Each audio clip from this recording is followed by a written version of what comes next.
Street Show.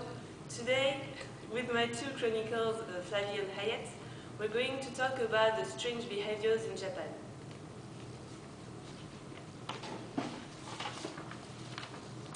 Today in Japan, we can see that there is a dismemberment of the family due to the educative system crisis and to the economic growth policy, which has been maintained since 1945.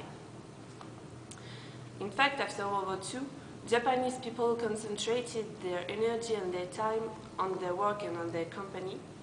That's why they didn't really care about their family life. Today, many problems are visible in the society. For example, the link between people is less strong than before. And that's a damage because in Japanese society, people are joined. They feel the need to belong to a community. Contrary to the Western society, where individualism is very strong.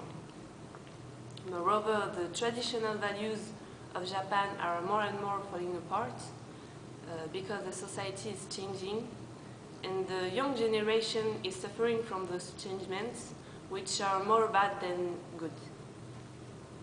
That's why young people, when they don't withdraw into themselves, they break the law to the politically correct. We heard a lot about otakus, Japanese nerds, but who are they? For example, in Japan, the otaku phenomenon is as important as suicide. Indeed, it affects more and more people each year. The otaku are people mostly between 15 to 30 years old who are completely obsessed by something which could be anything. Nevertheless, most of the time the term refers to people who are totally addicted to video games, mangas or anime. These people isolated themselves and are even rejected by the rest of the population because they arouse suspicion. This suspicion is the result of some scandals in Japan caused by psychopaths who were known as addicted to violent games or anime.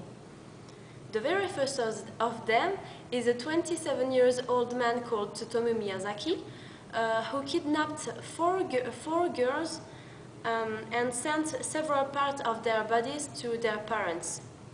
Besides killing them, he also have mutilated them and practiced necrophilic acts on their dead bodies. Japanese people just remember that this man was completely obsessed by manga, anime, or video games. To conclude, we can add that because of their obsession, otakus are really important to the Japanese economy because they are great consumers. So they are essential to the society, whereas everybody rejected them. Thank you, Hayat. Japanese society seems to be strict, but it's not true. Flavie is here to introduce other phenomena. There are two other strange practices which take place at school.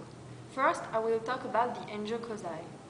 To get money, high school student girls do a special part-time job. There are escort girls for older men, and sometimes they prostitute themselves. So it's a common practice. It's a common practice in Japan, and we will see how does it work.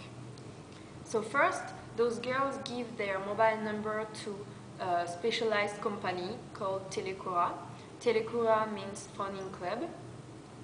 Then this company put men in touch with those girls to arrange a date and price.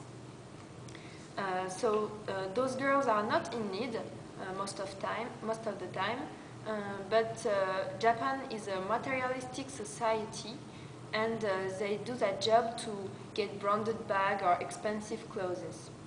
So according to Yomiuri TV, which is a national TV channel, 1 out of 20 high school student girls has already done that job. So now I want to talk about another social phenomenon. It's violence, especially in junior high school. It's called ijimaru. So ijimaru means to torture, but it could be translated by to take it out on the weakest.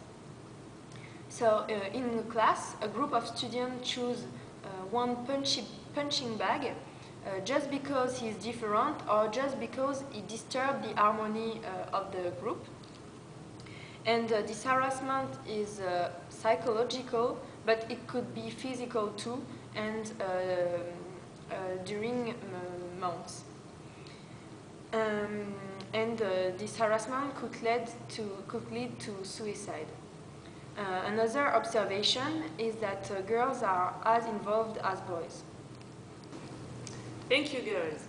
We better understand the Japanese society. Fortunately, we don't have that kind of problems in France. Thank you for your attention and see you tomorrow for our next show. Bye-bye.